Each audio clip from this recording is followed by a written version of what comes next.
Welcome to Emerald Lake.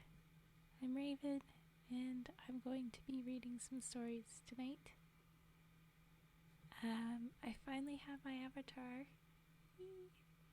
but I still have antlers that have yet to come. They're not done yet, but soon I'll add those too.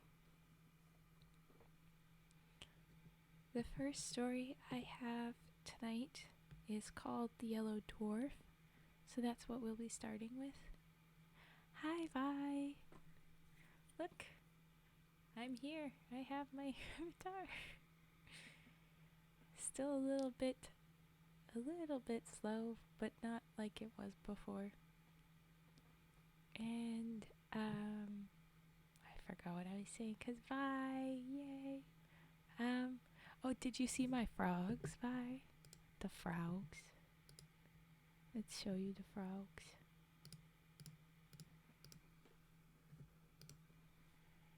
There's my frogs. Hello, Dimda. Hello, Turtle Boy. Yes, say hi to Vi. I am very glad that this is going. I'm still figuring out the ads and such, so I'm a little bit confused with some of that. It says that there will be an ad in 3 minutes, but I thought that I don't know. I will try to warn you if it does do anything. Yes, dum dum, because it just, that's what you have for an acronym, okay? I like that anyway, even if you've requested other ways to say it. I like saying that a lot. I'm going to read triggers or do triggers before stories, or if you guys want to chat, you can just chat. It's kind of whatever the chat responds to, so tell me if you'd prefer to keep reading, to chat, or do some triggers. Hello, Get Nuked Gremlin Style. Welcome. And yeah, the first story is called The Yellow Dwarf. I'm still reading from my fairy tales collection. There's so many. But the last full stream I did, someone recommended a different story to read quickly. If you have a story you'd like me to read, I'll do that. Eventually I'm going to be getting into, I think after I finish this next book of fairy tales, I'm going to be getting into cryptid stories, either just the Wikipedia pages or sites where I find more full stories. That sounds great, Turtle Boy. If you want to fall asleep, you do that. Okay. If you really are annoyed by it, I will stop. Okay. Yeah, I'm finally officially like, she's here. She's a real VTuber. Yee. But yeah, okay. Then I will jump into the story and stop delaying. And if the ads yell at me that they're starting, I will warn you guys, because I know that they're probably not ASMR viewers friendly. They'll end up doing, Violet, what are you doing? Okay, great. Well, yeah, anytime I say something that you prefer or not, let me know that too, including how to refer to you guys, you folks. You little shit. I'm glad you've got the little frogs. Aren't they so fun though? I'll have more emotes soon, and there's still 2 that they're pending approval, and I'm very excited about the one. The other one I don't know why they're upset about or what it needs extra time with. Yeah.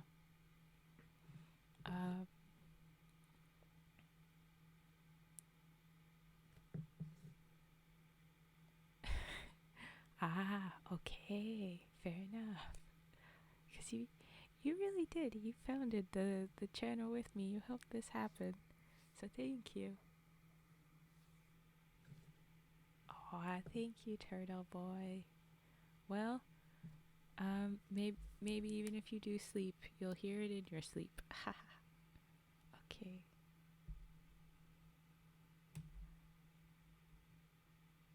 Oh, you guys are in the same time zone. Very fair. This isn't exactly a good time for you guys. You probably either can do this one or the later one, which is early morning. But either way. Oh, ad is starting. I don't know how this works. I'm scared.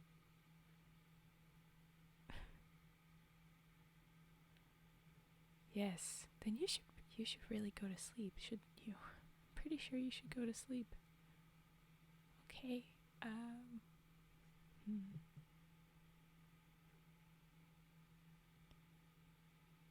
What is going on with this ad? Okay, I don't know what to do about this. How does this work? It said it's starting, and it did the countdown, and then starting soon, and then I don't know. Oh, you're okay. Well, then I don't know who Thumda is on the same time zone as, but okay. Oh, the ad says it's in progress.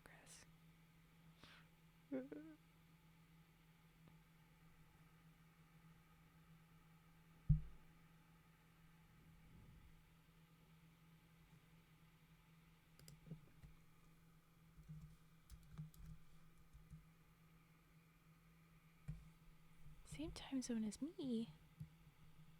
I don't think so, friend. I'm the same time zone as Turtle Boy. It's EST. I am not. I'm not. I have been at a time in my life, but I am not now. Okay. Well, now that the ad is definitely gone, I'm going to start reading. Is it a big mistake? Be alright?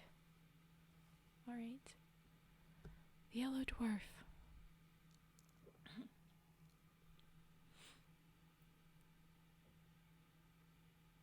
Yes. Alright. Once upon a time, there lived a queen who had been the mother of a great many children, and of them, all only one daughter was left. What was left? She was a mother to a great many children. Of them all, only one daughter was left. But then she was worth at least 1,000. 1,000 what? I don't know. Undetermined unit of 1,000 that she is worth. Her mother, who since the death of the king, her father, had nothing in the world she cared for she cared for so much as this little princess, was so terribly afraid of losing her that she quite spoiled her, and never tried to correct any of her faults. The consequence was that this little person, who was as pretty as possible, and was one day to wear a crown, grew up so proud, and so much in love with her own beauty, that she despised everyone else in the world. The queen, her mother, by her caresses and flatteries, helped to make her believe that there was nothing too good for her. She was dressed almost always in the prettiest frocks. 1,000 raccoons. Imagine, it's like the old memes in some shows where they say, they tried to sell me for a couple of hogs. I'm worth 5 at least. And being worth 1,000 raccoons, that's pretty priceless. Like, wow. Okay. The queen, her mother, by her caresses and flatteries, helped to make her believe that there was nothing too good for her. She was dressed almost always in the prettiest frocks, as a fairy or as a queen going out to hunt, and the ladies of the court followed her dressed as forest fairies. And to make her more vain than ever, the queen caused her portrait to be taken by the cleverest painters and sent it to several neighboring kings with whom she was very friendly. When they saw this portrait, they fell in love with the princess, every one of them, but upon each it had a different effect. One fell ill, one went quite crazy, and a few of the luckiest set off to see her as soon as possible. But these poor princes became her slaves the moment they set eyes on her. Never has there been a gayer court. 20 delightful kings did everything they could think of to make themselves agreeable, and after having spent ever so much money in giving a single entertainment, thought themselves very lucky if the princess said, "That's pretty." All this admiration vastly pleased the queen. Not a day passed but she received 7,000 or 8,000 sonnets, and as many elegies, madrigals, and songs, which were sent her by all the poets in the world. All the prose and the poetry that was written just then was about Bellissima, for that was the princess's name, and all the bonfires that they had were made of these verses, which crackled and sparked better than any other sort of wood.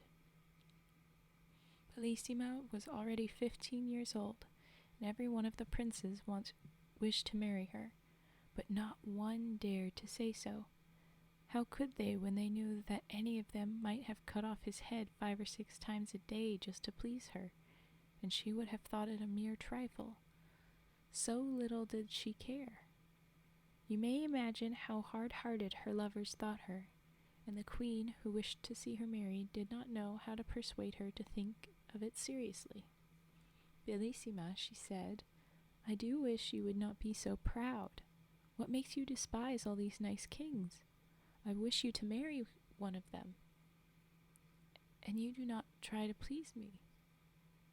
"I am so happy," Bellissima answered. Yes. Bellissima answered, "Do leave me in peace, madam. I don't want to care for anyone." "But would you be very happy with one of these princes?" said the queen. "And I shall be very angry if you fall in love with anyone who is not worthy of you." But the princess thought so much of herself that she did not consider any of her lovers clever or handsome enough for her. And her mother, who was getting really angry at her determination not to be married, began to wish that she had not allowed her to have her own way so much. At last, not knowing what else to do, she resolved to consult a certain witch who was called the Fairy of the Desert. Now this was very difficult to do, as she was guarded by some terrible lions, but happily the queen had heard a long time before that whoever wanted to pass these lions safely must throw to them a cake made of millet flour, sugar candy, and crocodile's eggs. This cake she prepared with her own hands, and putting it in a little basket, she set out to seek the fairy. But as she was not used to walking far, she soon felt very tired and sat down at the foot of a tree to rest, and presently fell fast asleep. When she awoke, she was dismayed to find her basket empty. The cake was all gone, and to make matters worse, at that moment she heard the roaring of the great lions, who had found out that she was near and were coming to look for her. "What shall I do?" she cried. "I shall be eaten up." And being too frightened to run a single step, she began to cry, and leaned against the tree under which she had been asleep. Just then she heard someone say, "Hm." She looked all around her, and then up the tree, and there she saw a little tiny man who was eating oranges. "Ah, Queen," said he, "I know you very well, and I know how much afraid you are of the lions, and you are quite right too, for they have eaten many other people, and what you can expect, as you have not any cake to give them. I guess they mean, and you can expect to have that since you have no cake." She says, "I must make up my mind to die," said the poor queen. "Alas, I should not care so much if only my dear daughter were married." "Oh, you have a daughter," cried the Yellow Dwarf, who was so called because he was a dwarf and had such a yellow face and lived in the orange tree. "I'm really glad to hear that, for I've been looking for a wife all over the world." Now, if you will promise that she shall marry me, not one of the lions, tigers, or bears shall touch you." The queen looked at him and was almost as much afraid of his ugly little face as she had been of the lions before, so that she could not speak a word. "What? You hesitate, madam," cried the dwarf. "You must be very fond of being eaten alive." And as she spoke, the queen saw the lions, which were running down a hill toward them. Each one had 2 heads, 8 feet, and 4 rows of teeth, and their skins were as hard as turtle shells and were bright red. At this delightful sight, the poor queen, who was trembling like a dove when it sees a hawk, cried out loud as she could, "Oh, dear Mr. Dwarf, Bellissima shall marry you." "Oh, indeed," he said disdainfully. "Bellissima is pretty enough, but I don't particularly want to marry her. You can keep her." "Oh, noble sir," said the queen in great distress, do not refuse her. She is the most charming princess in the world." "Oh, well," he replied, "out of charity I will take her, but be sure and don't forget that she is mine." As he spoke, a little door opened in the trunk of the orange tree. In rushed the queen, only just in time, and the door shut with a bang in the faces of the lions. The queen was so confused that at first she did not notice another little door in the orange tree, but presently it opened, and she found herself in a field of thistles and nettles. It was encircled by a muddy ditch, and a little further on was a tiny thatched cottage. "Thanks, Death Noah, welcome! I'm very proud of it. I think it's still a little bit slow, but not bad. There's still more to fix up with it, but I'm glad that it's finally working." They're in the tree, and then there's another door, a field of thistles and nettles. It was encircled by a muddy ditch, and a little further on was a tiny thatched cottage, out of which came the Yellow Dwarf with a jaunty air. "Thank you." I'm very proud of her that she's working. He wore wooden shoes and a little yellow coat, and as he had no hair and very long ears, he looked altogether a shocking little object.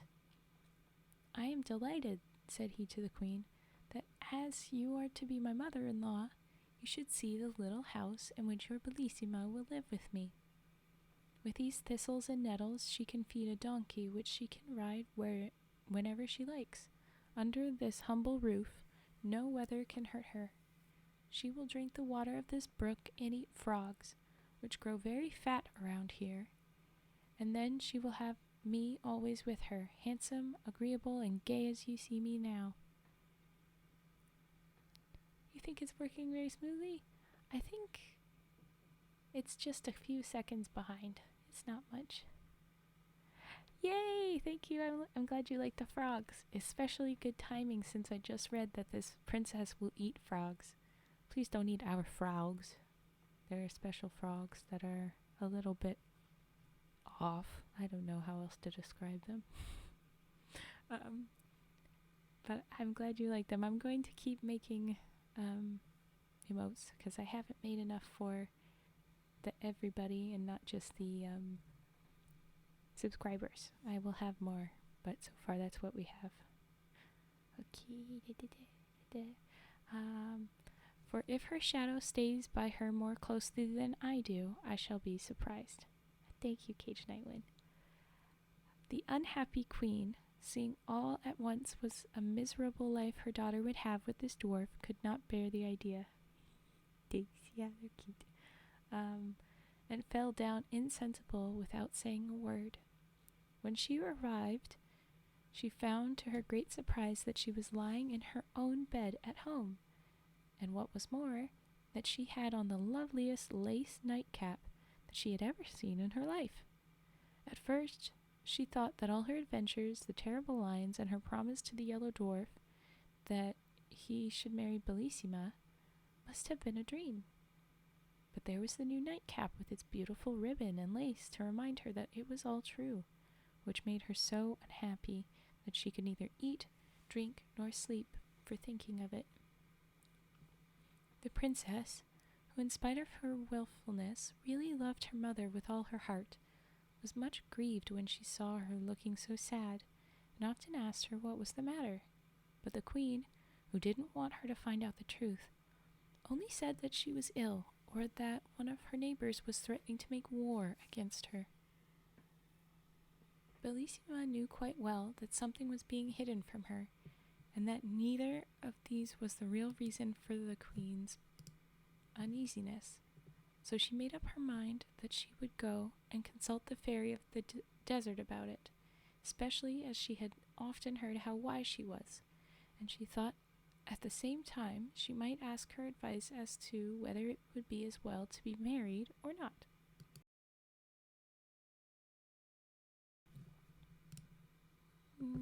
So with great care, she made some of the proper cake to pacify the lions, and one night went up to her room early, pretending that she was going to bed. But instead of that, she wrapped herself in a long white veil and went down the secret staircase and set off all by herself to find the witch.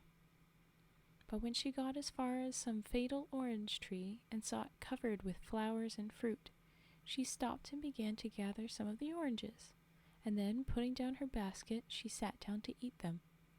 But when it was time to go on again, the basket had disappeared, and though she looked everywhere, not a trace of it could she find. The more she hunted for it, the more frightened she got, and at last she began to cry. Then all at once she saw before her the Yellow Dwarf.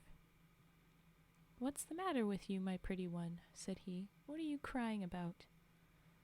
"Alas," she answered, "no wonder that I am crying, seeing that I have lost the basket of cake that was going to help me get safely to the cave of the fairy of the desert."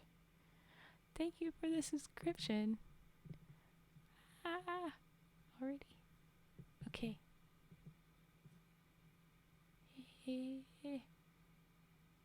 Where? I lost me. What? Oh. "And what do you want with her, pretty one?" said the little monster. "For I am a friend of hers, and for the matter of that, I'm quite as clever as she is." Yes, it deserves hype. I'm losing my place in the story, and every time I look over, yay, now you have a frog. Thank you. This is nuts. Okay.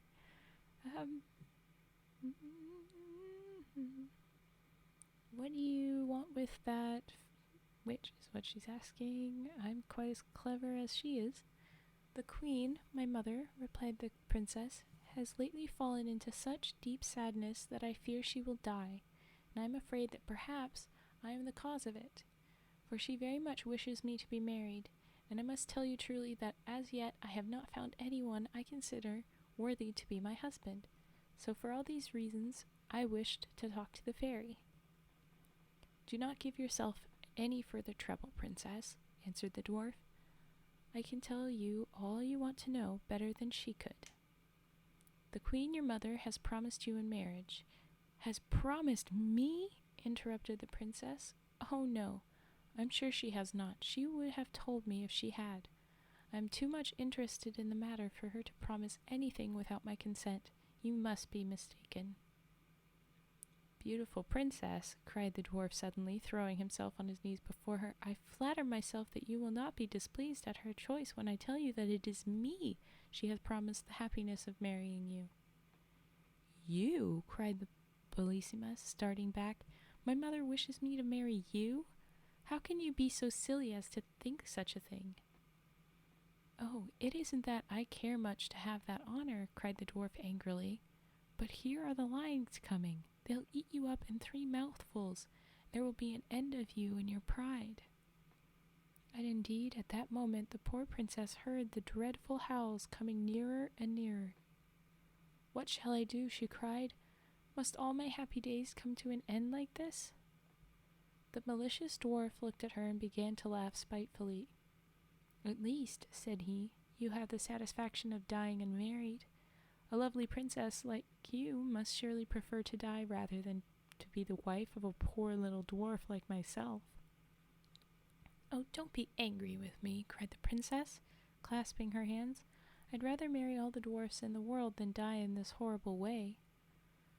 "Look at me well, princess, before you give me your word," said he. "I don't want you to promise me in a hurry." "Oh," cried she, "the lions are coming. I've looked at you enough. I am so frightened. Save me this minute, or I shall die of terror." Indeed, as she spoke, she fell down insensible, and when she recovered she found herself in her own little bed at home.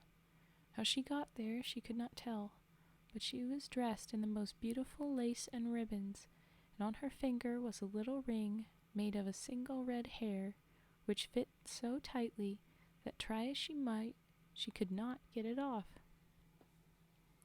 When the princess saw all these things and remembered what had happened, she too fell into the deepest sadness, which surprised and alarmed the whole court, and the king and the queen more than anyone else.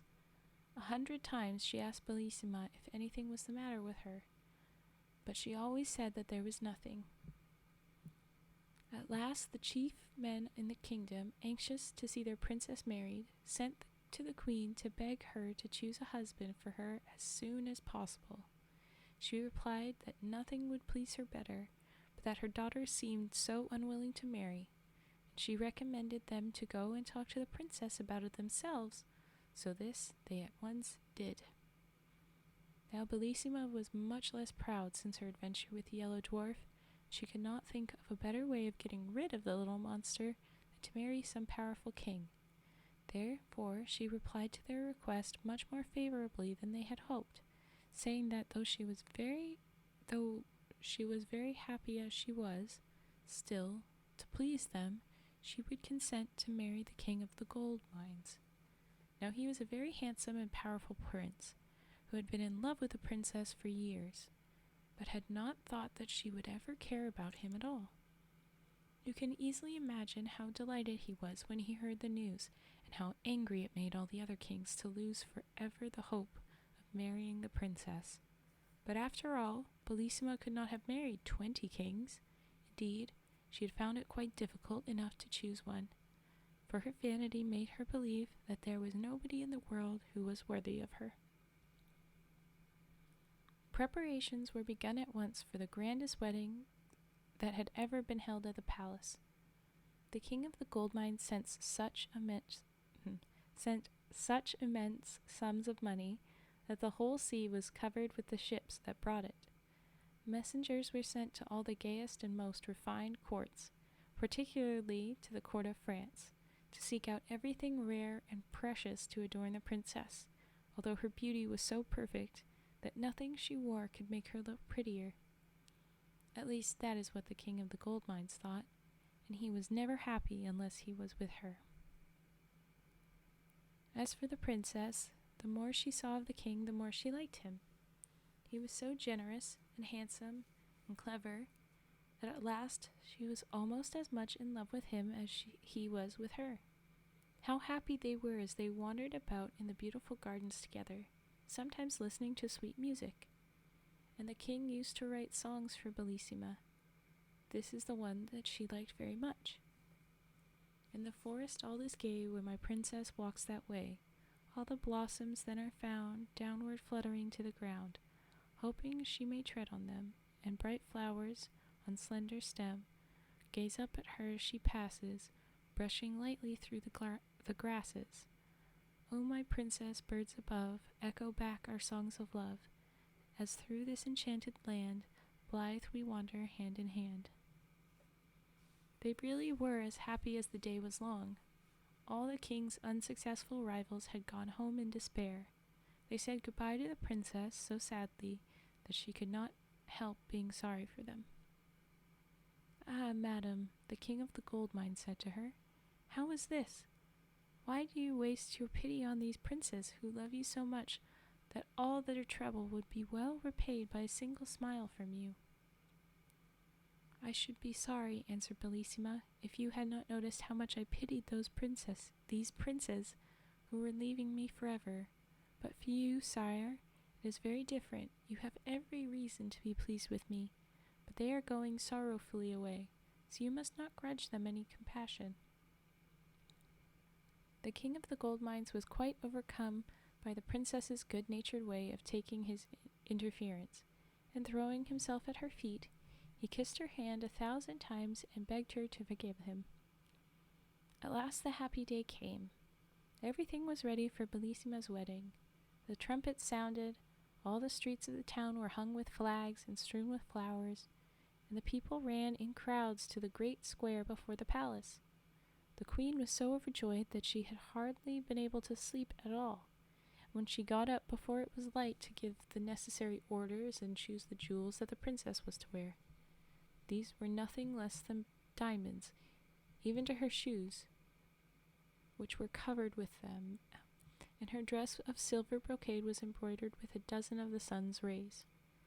You may imagine how much these had cost, but then nothing could have been more brilliant, except the beauty of the princess. Upon her head she wore a splendid crown. Her lovely hair waved neatly to her feet, and her stately figure could easily be distinguished among all the ladies who attended her. The king of the gold mines was not less noble and splendid.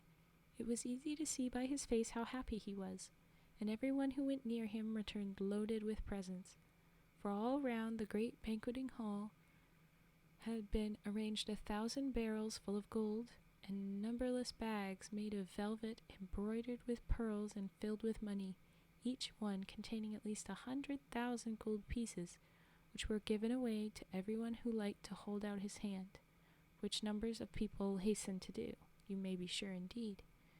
Some found this by far the most amusing part of the wedding festivities. The queen and the princess were just ready to set out with the king when they saw, advancing toward them from the end of the long gallery, two great basilisks, dragging after them a very badly made box. Behind them came a tall woman, whose ugliness was even more surprising than her extreme old age. She wore a ruff of black taffeta, a red velvet hood, and a farthingale all in rags, and she leaned heavily upon a crutch. This strange old woman, without saying a single word, hobbled 3 times round the gallery, followed by the basilisks. Then stopping in the middle and brandishing her crutch threateningly, she cried, "Ho, ho, queen! Ho, ho, princess! Do you think you are going to break with impunity the promise that you made to my friend, the Yellow Dwarf? I am the fairy of the desert. Without the Yellow Dwarf and his orange tree, my great lions would soon have eaten you up. I can tell you, and in fairyland we do not suffer ourselves to be insulted like this. Make up your minds at once what you will do, for I vow that you shall marry the Yellow Dwarf. If you don't, may I burn my crutch." "Ah, princess," said the queen, weeping, "what is this I hear? What have you promised?" "Ah, mother," replied Bellissima sadly, "what did you promise yourself?" The king of the gold mines, indignant at being kept from his happiness by this wicked old woman, went up to her, and threatening her with his sword, said, "Get away out of my country at once, and forever, miserable creature, lest I take your life, and so rid myself of your malice."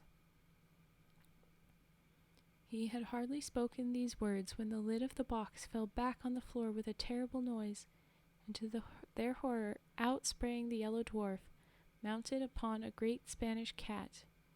"Rash youth," he cried, rushing between the fairy of the desert and the king, "dare to lay a finger upon this illustrious fairy?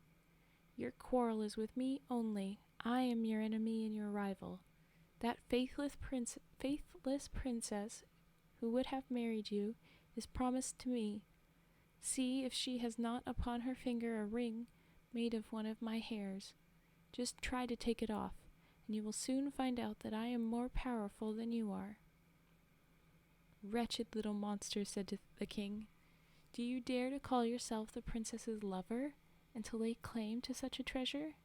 Do you know that you are a dwarf, that you are so ugly that one cannot bear to look at you, and that I should have killed you myself long before this if you had been worthy of such a glorious death?" The Yellow Dwarf, deeply enraged at these words, set spurs to his cat, which yelled horribly, and leaped hither and thither, terrifying everybody except the brave king, who pursued the dwarf closely, till he, drawing a great knife with which he was armed, challenged the king to meet him in single combat, and rushed down into the courtyard of the palace with a terrible clatter. The king, quite provoked, followed him hastily, but they had hardly taken their places facing one another, and the whole court had only just come time to rush out upon the balconies to watch what was going on, when suddenly the sun became as red as blood, and it was so dark that they could scarcely see at all. The thunder crashed, and the lightning seemed as if it must burn up everything. The two basilisks appeared, one on each side of the bad dwarf, like giants, mountains high, and flew fire from their mouths and ears until they looked like flaming furnaces.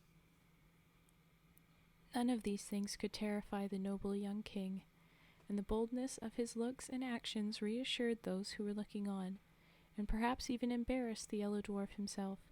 But even his courage gave way when he saw what was happening to his beloved princess. For the fairy of the desert, looking more terrible than before, mounted upon a winged griffin, and with long snakes coiled round her neck, had given her such a blow with the lance she carried that Bellissima fell into the queen's arms, bleeding and senseless.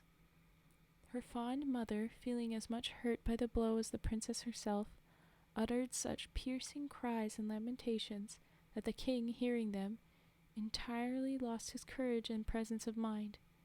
Giving up the combat, he flew toward the princess to rescue or to die with her, but the Yellow Dwarf was too quick for him. Leaping with his Spanish cat upon the balcony, he snatched Bellissima from the queen's arms, and before any of the ladies of the court could stop him, he had sprung upon the roof of the palace and disappeared with his prize. Oh my gosh, okay. The king, motionless with horror, looked on despairingly at this dreadful occurrence, which he was quite powerless to prevent. To make matters worse, his sight failed him. Everything became dark, and he felt himself carried along through the air by a strong hand. This new misfortune was the work of the wicked fairy of the desert, who had come with the Yellow Dwarf to help him carry off the princess, and had fallen in love with the handsome young king of the gold mines directly when she saw him. She thought that if she carried him off to some frightful cavern and chained him to a rock, then the fear of death would make him forget Bellissima and become her slave. So as soon as they reached the palace, she gave him back his sight, but without releasing him from his chains. And by her magic power she appeared before him as a young and beautiful fairy, and pretended to have come there quite by chance. "What do I see?" she cried. "Is it you, dear prince? What misfortune has brought you to this dismal place?" The king, who was quite deceived by her altered appearance, replied, "Alas, beautiful fairy, the fairy who brought me here first took away my sight, but by her voice I recognized her as the fairy of the desert, though what she said, what she should have carried me off, for I can't, oh my god. Though what she should have carried me off for, I cannot tell you." "Ah," cried the pretended fairy, "if you have fallen into her hands, you won't get away until you have married her. She has carried off more than one prince like this, and she will certainly have anything she takes a fancy to." While she was thus pretending to be sorry for the king, he suddenly noticed her feet, which were like those of a griffin, and knew in a moment that this was the fairy of the desert, for her feet were the only thing she could not change, however pretty she might make her face. Without seeming to have noticed anything, he said in a confidential way, "Not that I have any dislike to the fairy of the desert, but I really cannot endure the way in which she protects the Yellow Dwarf and keeps me chained here like a criminal. It is true that I love a charming princess, but if the fairy should set me free My gratitude would oblige me to love her only." "Do you really mean what you say, Prince?" said the fairy, quite deceived. "Surely," replied the prince. "How could I deceive you? You see, it is so much more flattering to my vanity to be loved by a fairy than by a simple princess. But even if I am dying of love for her, I shall pretend to hate her until I am set free." The fairy of the desert, quite taken in by these words, resolved at once to transport the prince to a pleasanter place. So making him mount her chariot, to which she had harnessed swans instead of the bats which generally flew it, away she flew with him. But imagine the distress of the prince when, from the giddy height at which they were rushing through the air, he saw his beloved princess in a castle built of polished steel, the walls of which reflected the sun's rays so hotly that no one could approach it without being burnt to a cinder. Bellissima was sitting in a little thicket by a brook, leaning her head upon her hand and weeping bitterly. But just as they passed, she looked up and saw the king and the fairy of the desert. Now the fairy was so clever that she could not only seem beautiful to the king, but even the poor princess thought her the most lovely being she had ever seen.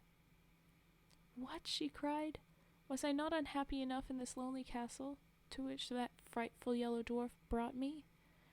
Must I also be made to know that the king of the gold mine ceased to love me as soon as he lost sight of me? But who can my rival be, whose fatal beauty is greater than mine?" While she was saying this, the king, who really loved her as much as ever, was feeling terribly sad at being so rapidly torn away from his beloved princess, but he knew too well how powerful the fairy was to have any hope of escaping from her except by great patience and cunning. The fairy of the desert had also seen Bellissima, and she tried to read in the king's eyes the effect that this unexpected sight had had upon him. "No one can tell you what you wish to know better than I can," said she. "This chance meeting with an unhappy princess, for whom I once had a passing fancy, before I was lucky enough to meet you, has affected me a little, I admit, but you are so much more to me than she is that I would rather die than leave you." "Ah, Prince," she said, "can I believe that you really love me so much?" "Time will show, madam," replied the king, "but if you wish to convince me that you have some regard for me, do not, I beg of you, refuse to aid Bellissima."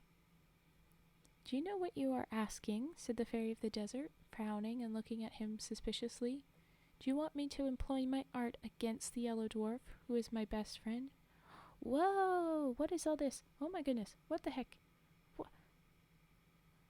Death, Noah, what are you doing? What the heck? Ah! Ah! This is where the other emotes would come in handy, but my gosh. Of course you just dab at it. You little shit.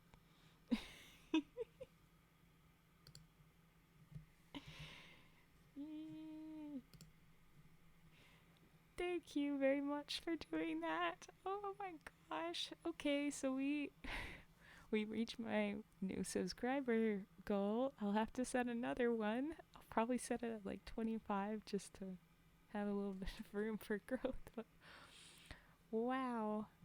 Very nice of you. And now all of these people have frogs. Congrats. Okay.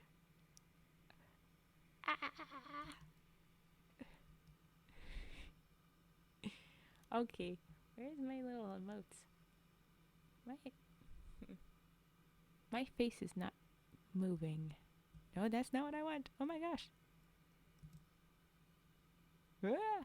I hit the wrong button. Forgive me, I'm new to the avatar and it is being slow and changing around. I knew there is a little lag. Okay. It has to be this one then. Doesn't it?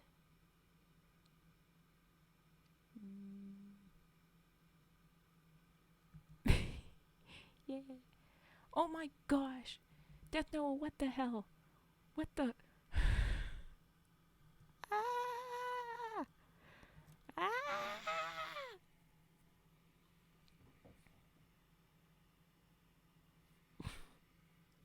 my gosh. Okay, I can't believe this. Oh, nice dancing bunny. We're just interrupting this stream to be... Okay. I think that's the one that goes away. I'm going to keep the blush if it will stay. If I hit the right button. Frick. I don't know. Okay, I did. I will learn those soon enough. You're the best. You guys are great. Oh my gosh. Okay. I don't remember where I was now in the story. Okay. Where in the heck?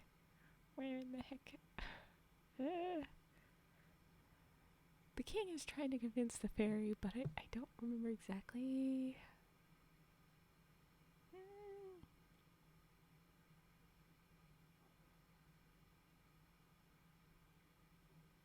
Oh, I found it. Okay, I can do this. Alright.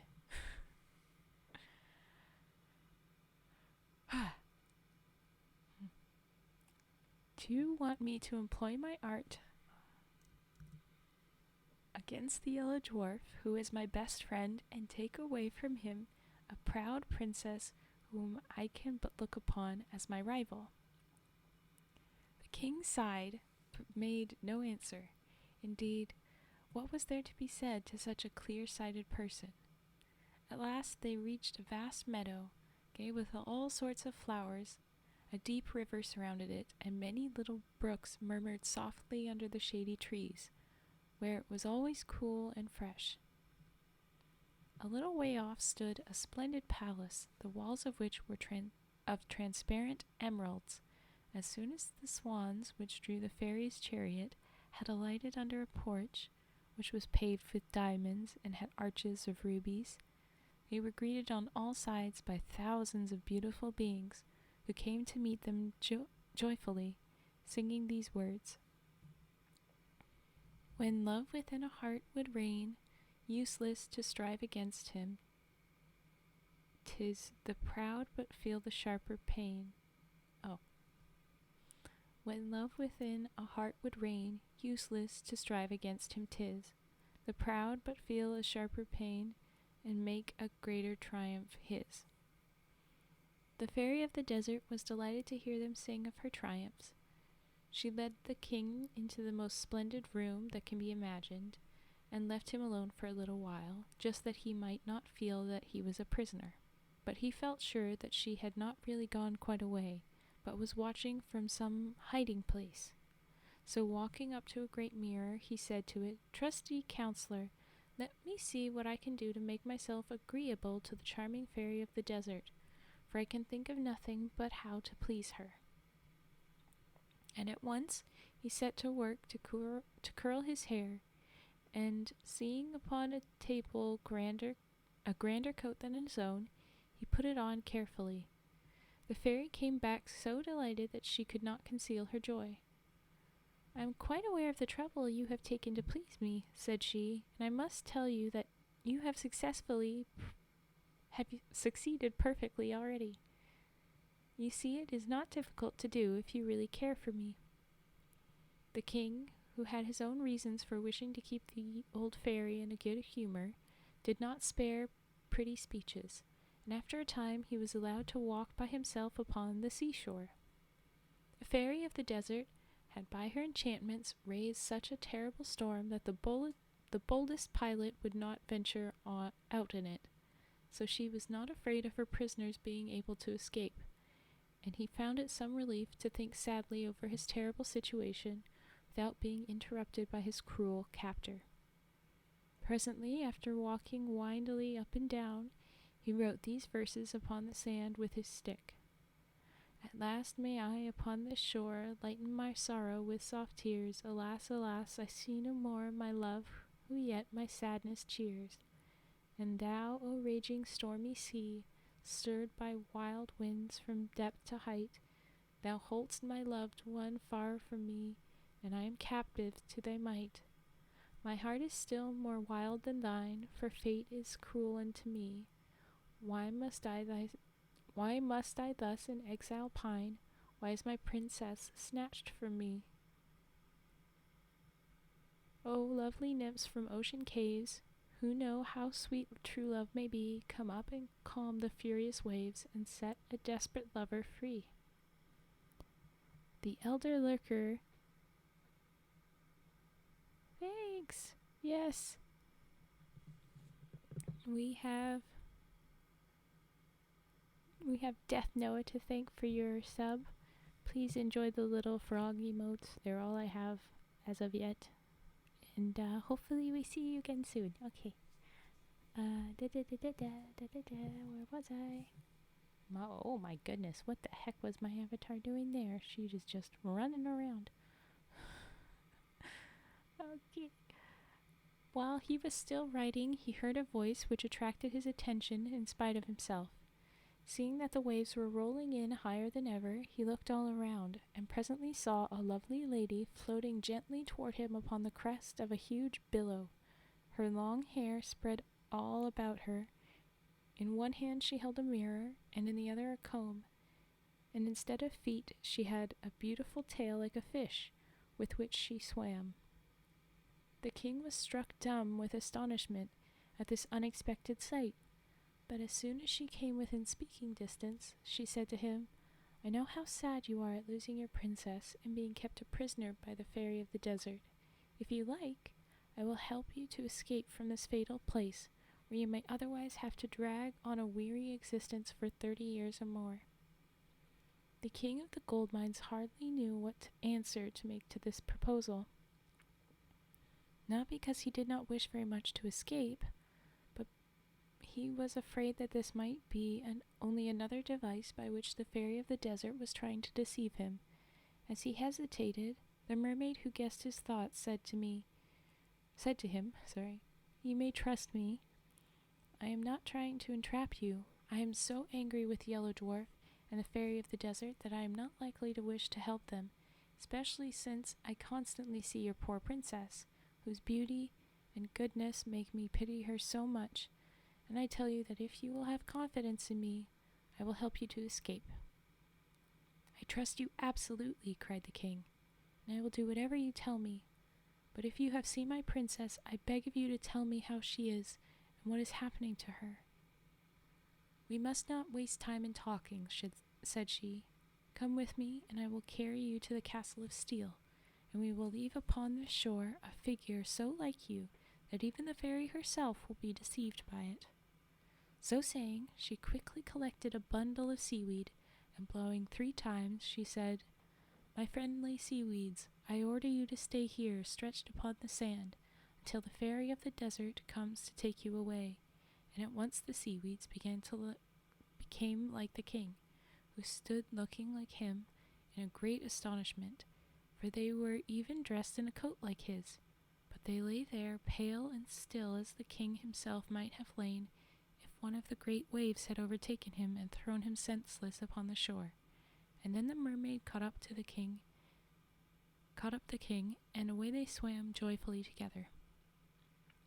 "Now," said she, "I have time to tell you about the princess. In spite of the blow which the fairy of the desert gave her, the Yellow Dwarf compelled her to mount him upon this terrible Spanish cat, but she soon fainted away with pain and terror, and did not recover till they were within the walls of his frightful castle of steel. Here she was received by the prettiest girls it was possible to find, who had been carried there by the Yellow Dwarf, who hastened to wait upon her and showed her every possible attention. She was laid upon a couch and covered with cloth of gold, embroidered with pearls as big as nuts." "Ah," interrupted the king of the gold mine, "if Bellissima forgets me and consents to marry him, I shall break my heart." "You need not be afraid of that," answered the mermaid. "The princess thinks of no one but you, and the frightful dwarf cannot persuade her to look at him." "Pray go on with your story," said the king. "What more is there to tell you?" replied the mermaid. Bellissima was sitting in the wood when you passed, and saw you with the fairy of the desert, who was so cleverly disguised that the princess took her to be prettier than herself. You may imagine her despair, for she thought that you had fallen in love with her." She believes that I love her, cried the king. What a fatal mistake! What is to be done to undeceive her? You know best, answered the mermaid, smiling kindly at him. When people are as much in love with another as you two are, they don't need advice from anyone else.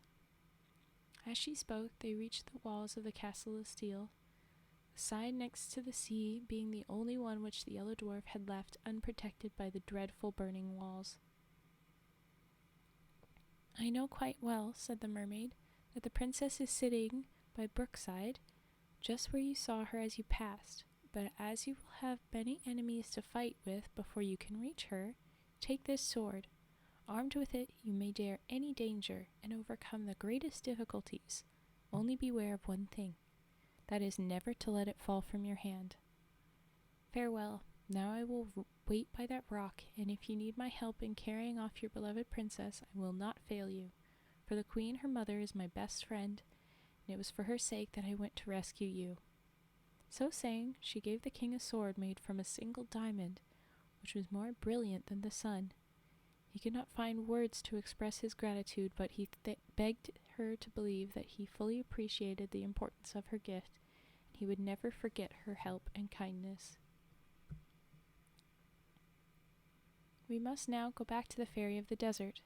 When she found that the king did not return, she hastened out to look for him, and reached the shore, with 100 of the ladies on her train, loaded up with splendid presents for him. She carried baskets full of diamonds, others golden cups of wonderful workmanship, and amber, coral, and pearls. Others, again, balanced upon their heads bales of the richest and most beautiful stuffs, while the rest brought fruit and flowers, and even birds. But what was the horror of the fairy, who followed this gay troop, when she saw, stretched upon the sands, the image of the king, which the mermaid had made with the seaweeds. Struck with astonishment and sorrow, she uttered a terrible cry and threw herself down beside the pretended king, weeping and howling and calling upon her 11 sisters who were also fairies and who came to her assistance. But they were all taken in by the image of the king, for clever as they were, the mermaid was still cleverer, and all they could do was to help the fairy of the desert to make a wonderful monument over what they thought was the grave of the king of the gold mines.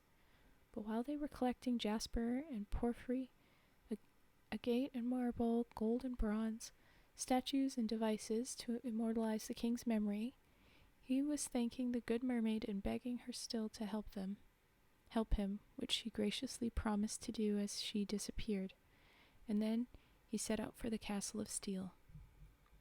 He walked fast, looking anxiously around him, and looking once more to see his darling Bellissima. But he had not gone far before he was surrounded by 4 terrible sphinxes, who would very soon have torn him to pieces with their sharp talons if it had not been for the mermaid's diamond sword. For no sooner had he flashed it before their eyes than they fell at his feet quite helpless, and he killed them with one blow. But he had hardly turned to continue his search when he met 6 dragons covered with scales that were harder than iron. Frightful as this encounter was, the king's courage was unshaken, and by the aid of his wonderful sword he cut them in pieces one after the other.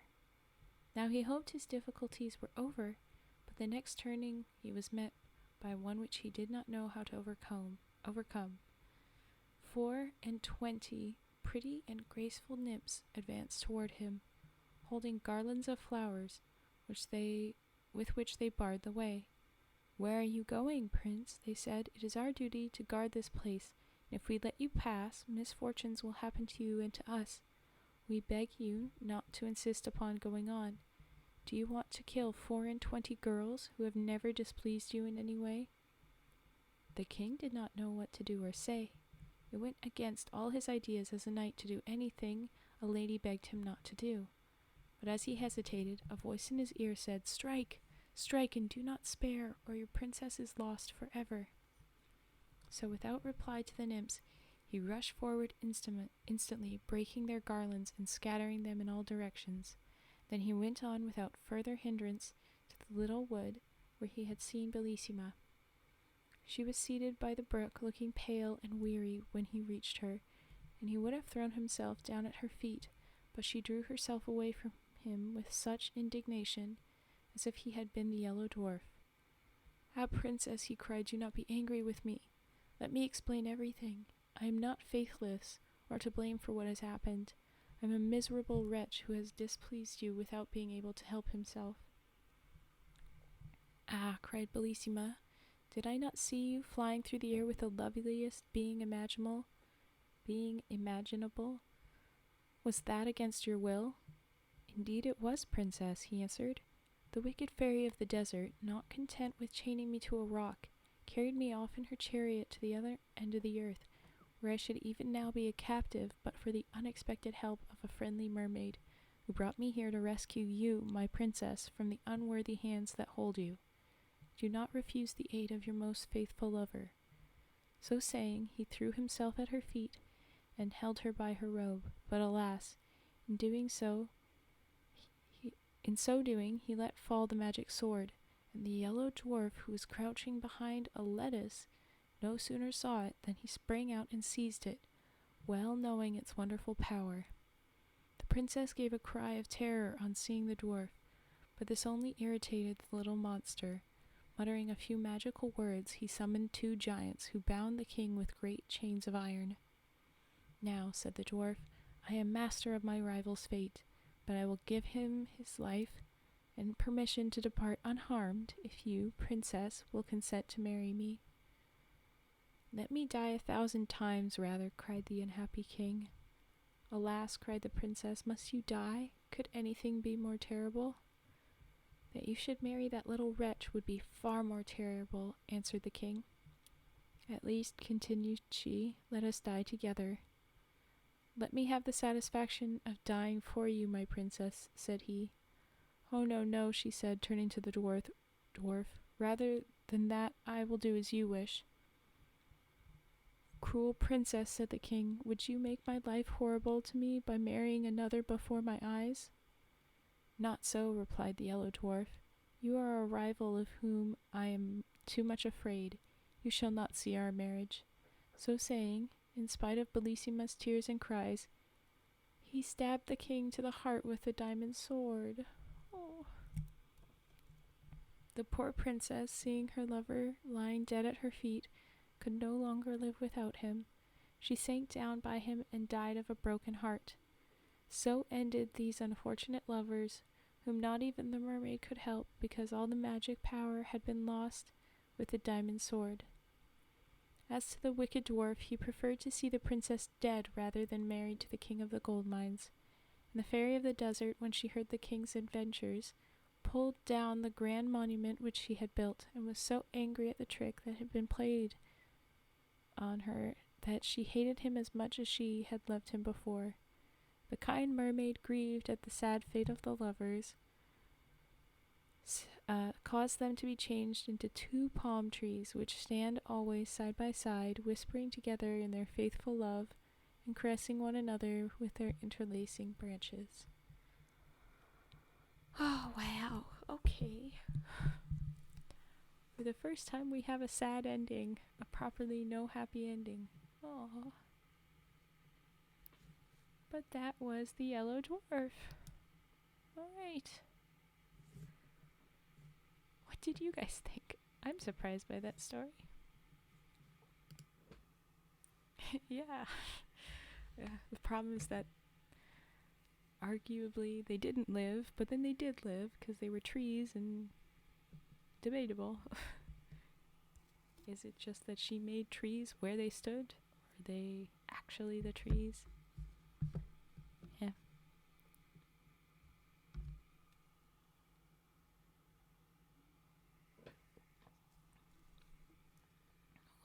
Well, well, another ad is going to start up, and I'm pretty sure I had turned that off, but I don't know what to do about that. If any of you know,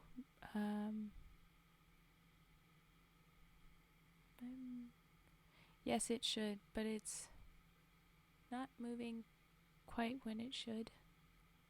Things are all a little delayed. I still have some fixing to do. but I haven't gotten it quite yet today.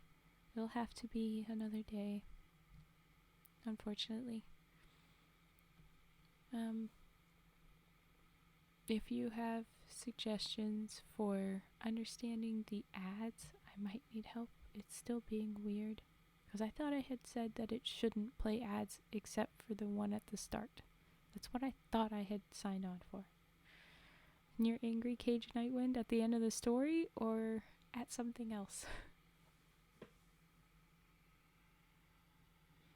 Just pouty little frog at the story? I think that's very valid.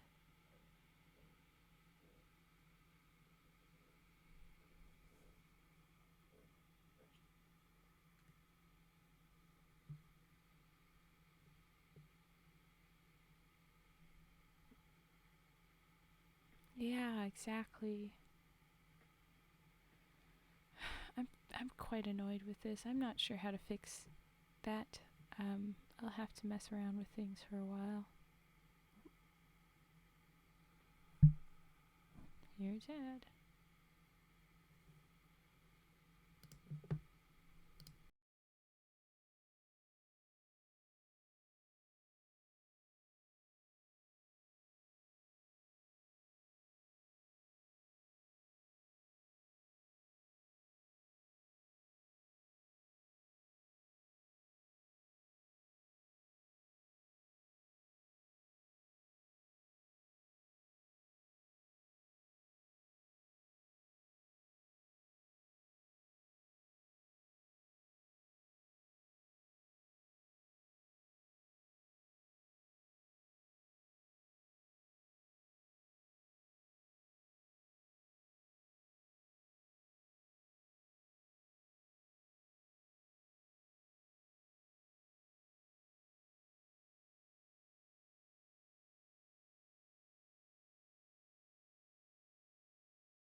Oh my gosh. That was me. I did that. I'm sorry. I was saying that I will be back. I'm going to take a break. Thank you for the voice volume plus mouth open note. I've written it down and I will look into it. I will just take a break quickly now and then I'll be back. If you have trigger requests or you just want me to read or you want to chat, tell me, and then when I'm back, we'll do that. Alright. Be right back. Bye.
Alright, I am back.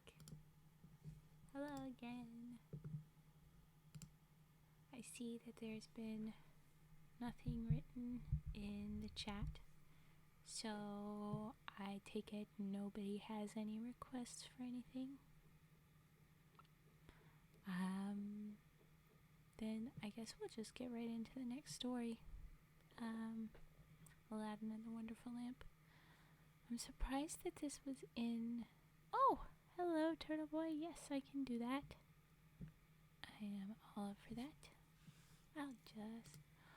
Oh, I realize with the avatar in it, I haven't got the current trigger and now reading things, but yeah. Aw, thank you, Cage Nightwind. Alright.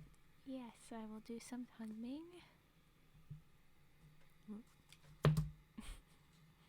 Everything's falling over. Ooh.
And there's some humming.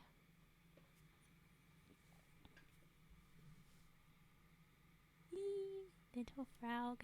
Okay. Aladdin and the Wonderful Lamp. Or more. Hi, El Cozy. Thank you. Reading or more triggers, folks.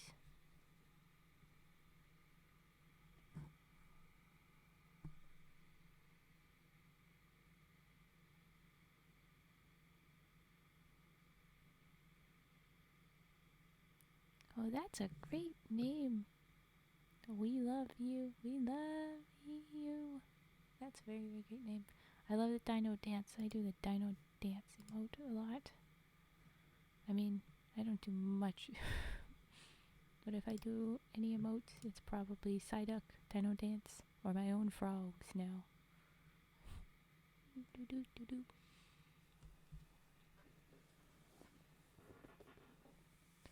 Ah, thank you. That's very sweet. That's a cute little heart. Ah. I like that it's the heartbeat too, so you can just kind of imagine the feeling. Oh. Okay. If there's no other preferences, I will do reading. Lots of hearts. Oh, cute.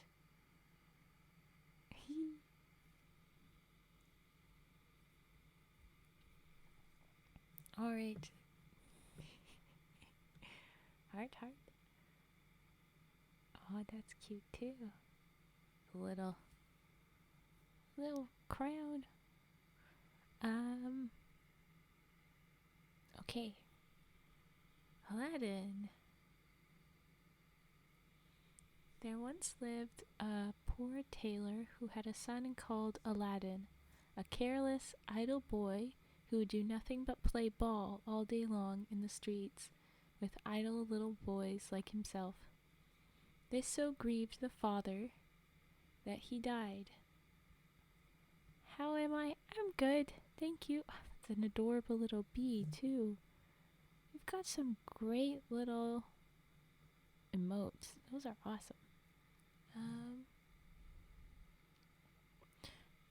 The son being very idle and such, this so grieved the father that he died. Yet, in spite of his mother's tears and prayers, Aladdin did not mend his ways. Okay, so literally sentence 2, a dad dies because of how disappointed he is in his children, and I can't imagine that in real life. Oh my gosh. But then also that Aladdin still didn't care. It's like, oh, well, that sucks. Anyway. One day, when he was playing in the streets as usual, a stranger asked him his age, and if he was not the son of Mustafa the tailor. I am, sir, replied Aladdin, but he died a long while ago. On this, the stranger, who was a famous African magician, fell on his neck and kissed him, saying, I am your uncle, and knew you from your likeness of my brother. Go to your mother and tell her that I am coming. Aladdin ran home and told his mother of his newly found uncle. Indeed, child, she said, your father had a brother, but I always thought he was dead. However, she prepared supper and bade Aladdin seek his uncle, who came laden with wine and fruit. He presently fell down and kissed the place where Mustafa used to sit, bidding Aladdin's mother not to be surprised at not having seen him before, as he had been 40 years out of the country.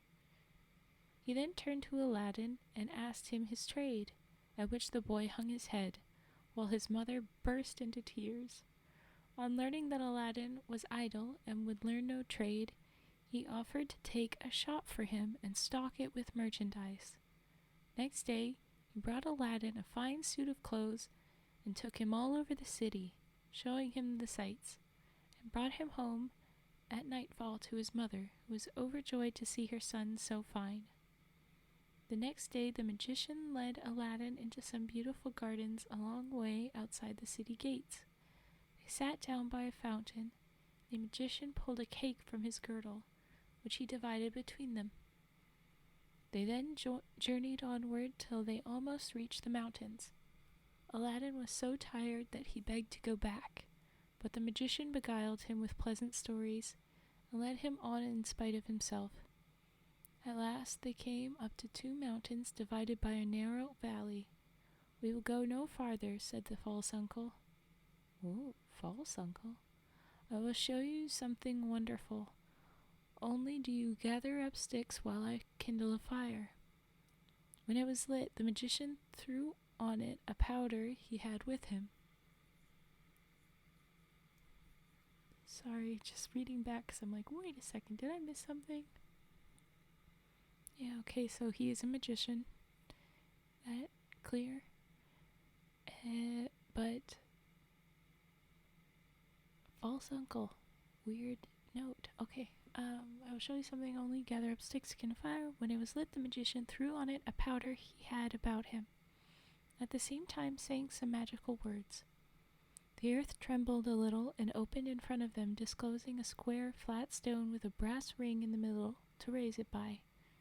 Aladdin tried to run away, but the magician caught him and gave him a blow that knocked him down. "What have I done, uncle?" he said piteously. Whereupon the magician said more kindly, "Fear nothing, but obey me. Beneath this stone lies a treasure which is to be yours, and no one else may touch it. So you must do exactly as I tell you."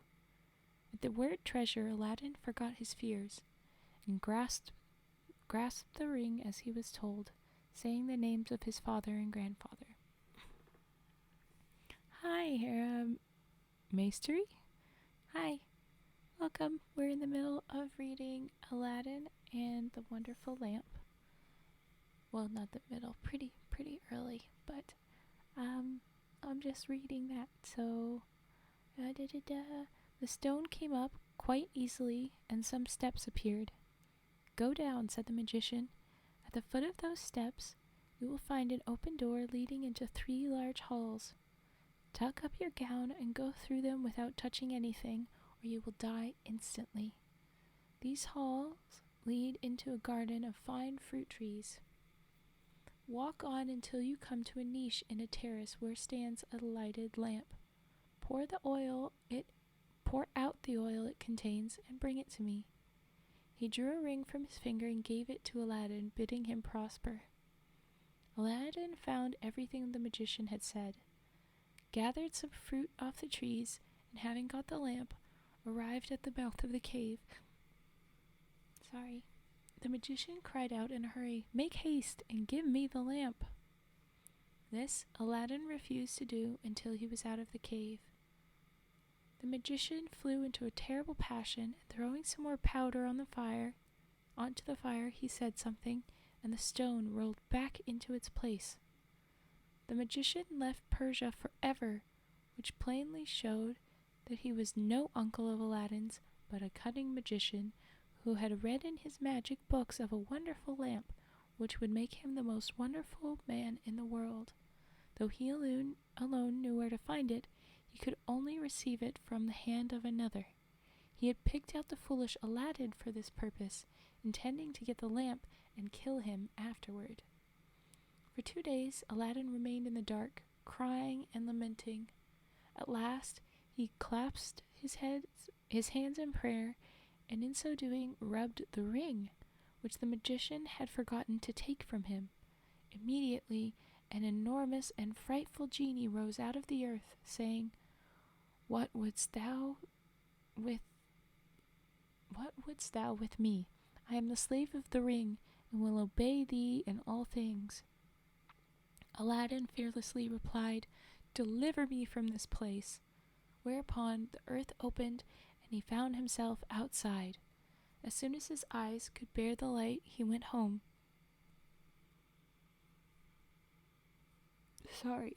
Yawning. He went home, but fainted on the threshold, where he came to himself, and he told his mother what had passed, and showed her the lamp and the fruits he had gathered in the garden, which were in reality precious stones. He then asked for some food. "Alas, child," she said, "I have nothing in the house, but I have spun a little cotton and will go and sell it." Aladdin bade her keep her cotton, for he would sell the lamp instead, as it was very dirty. She began to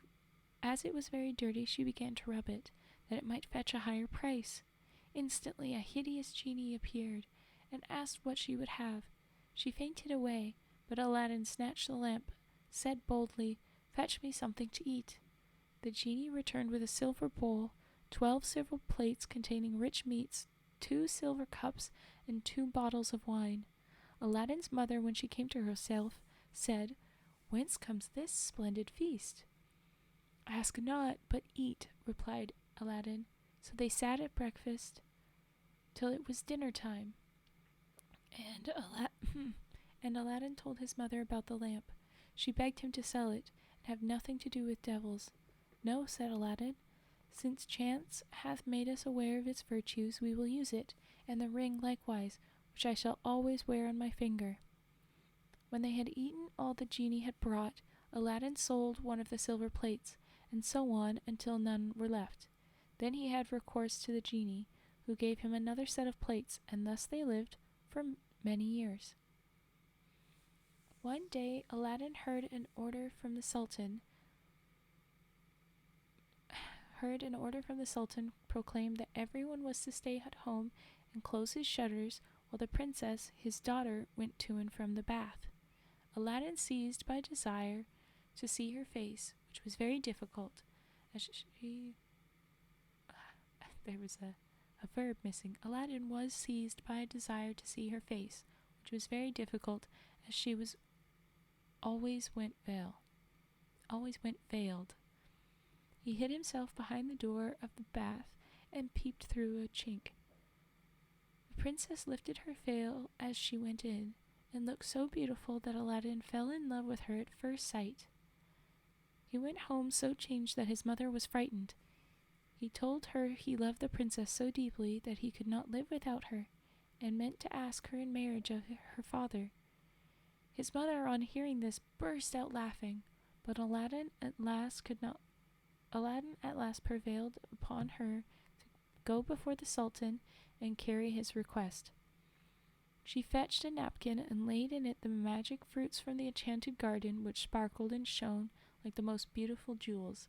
She took these with her to please the Sultan, and set out, trusting in the lamp. The Grand Vizier and the Lords of Council had just gone in as she entered the hall and placed herself in front of the Sultan. He, however, took no notice of her. She went every day for a week, and stood in the same place. When the council broke up on the 6th day, the Sultan told his vizier, "I see a certain woman in the audience chamber every day carrying something in a napkin. Call her next time, that I might find out what she wants. And find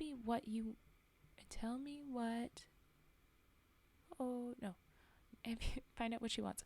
Next day, at a sign from the vizier, she went up to the foot of the throne and remained kneeling until the Sultan said to her, "Rise, good woman, and tell me what you want."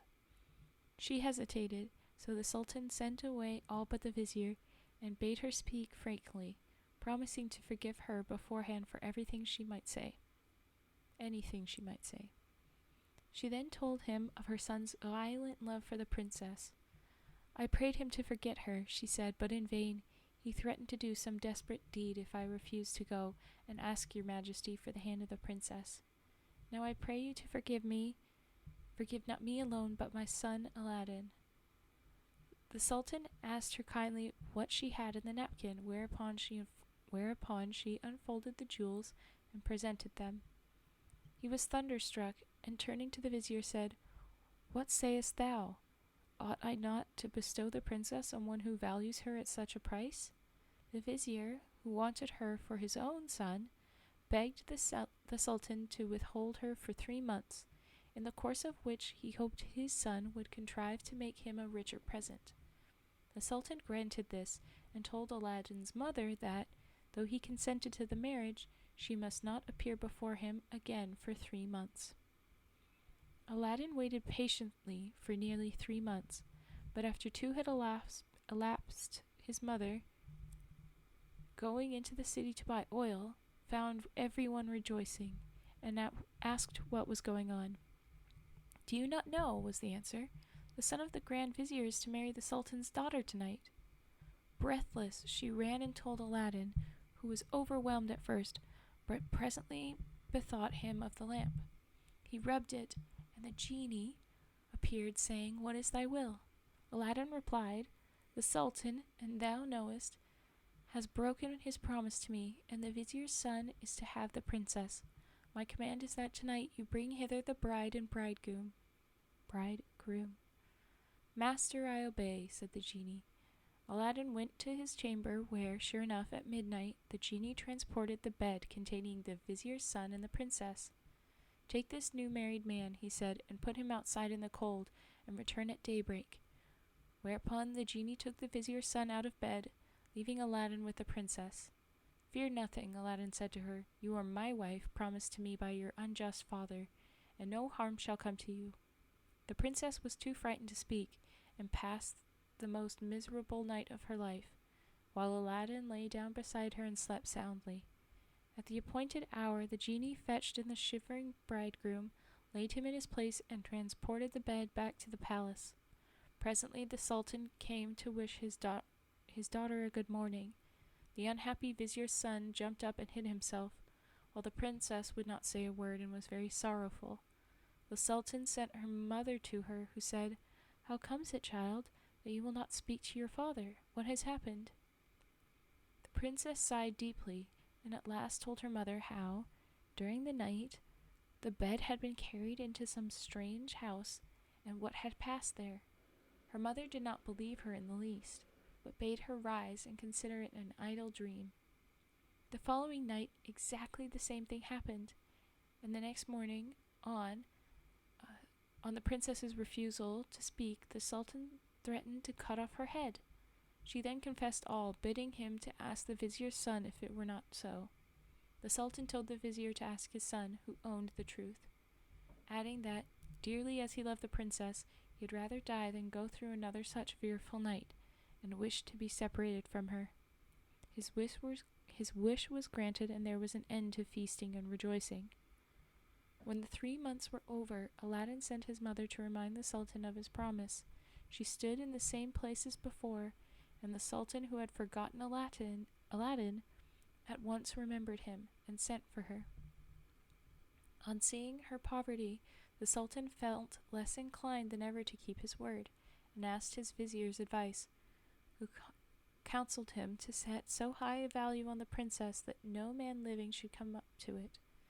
The Sultan then turned to Aladdin's mother, saying, "Good woman, a sultan must remember his promises, and I will remember mine. But your son must first send me 40 basins of gold brimful of jewels, 40 basins of gold brimful of jewels, carried by 40 slaves, led by a bit odd. Carried by 40 black slaves, led by as many white ones, splendidly dressed." Unnecessary. Okay. "Tell him that I await his answer." The mother of Aladdin bowed low and went home, thinking all was lost. She gave Aladdin the message, adding, "He may wait long enough for your answer." "Not so long, mother, as you think," her son replied. "I would do a great deal more than that for the princess." He summoned the genie, and in a few moments the 80 slaves arrived and filled up the small house and garden. Aladdin made them set out to the palace, 2 and 2, followed by his mother. They were so richly dressed, with such splendid jewels in their girdles, that everyone crowded to see them and the basins of gold they carried on their heads.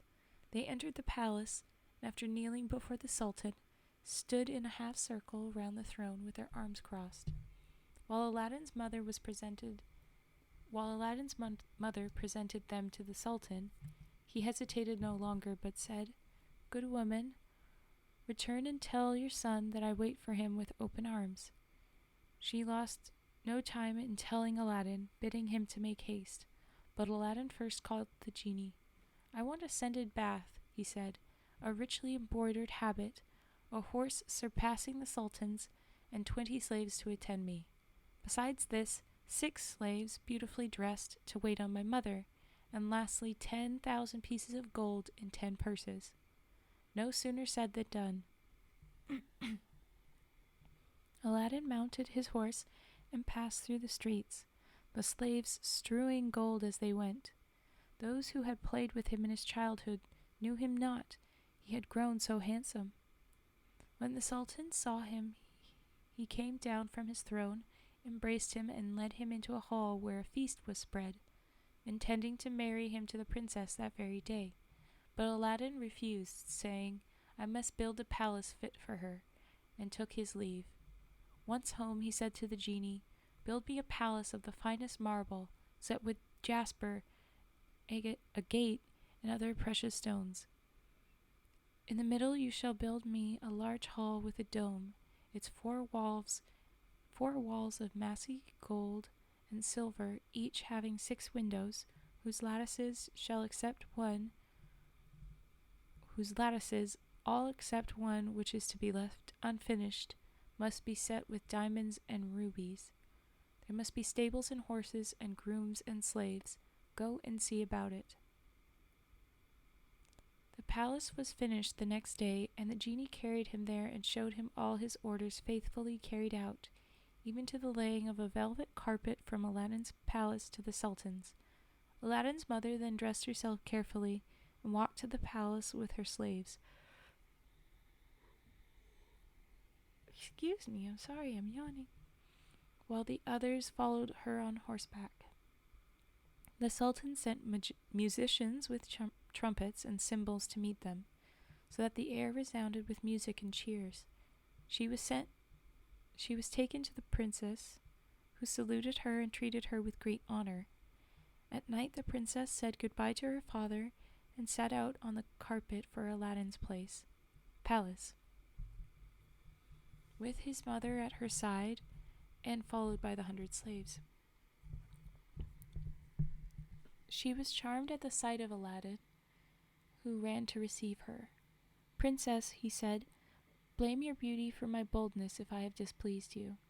She told him that, having seen him, she willingly obeyed her father in this matter. After the wedding had taken place, Aladdin led her into the hall, where a feast was spread, and she supped with him, after which they danced till midnight. Next day, Aladdin invited the Sultan to see the palace. Upon entering the hall with the 24 windows, with their rubies, diamonds, and emeralds, he cried, "It is a world's wonder. There's only one thing that surprises me. Was it by accident that one window was left unfinished?" "No, sir, by design," returned Aladdin. "I wished your majesty to have the glory of finishing this palace." The Sultan was pleased and sent for the best jewelers in the city. He showed them the unfinished window and bade them fit it up like the others. "Sir," replied the spokesman, "we cannot find jewels enough." The Sultan had his own fetched, which they soon used, but with no purpose, for in a month's time the work was not half done. Aladdin, knowing that their task was vain, bade them undo their work and carry the jewels back, and the genie finished the window at his command. The Sultan was surprised to receive his jewels again and visited Aladdin, who showed him the window finished. The Sultan embraced him, the envious vizier meanwhile hinting that it was the work of enchantment.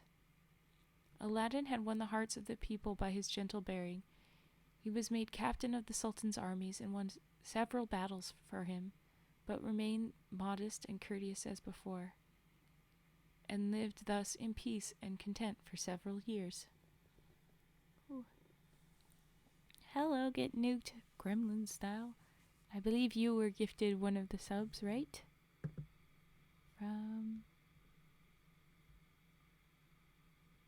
Oh, things moved. From Death Noah, but everything was moving.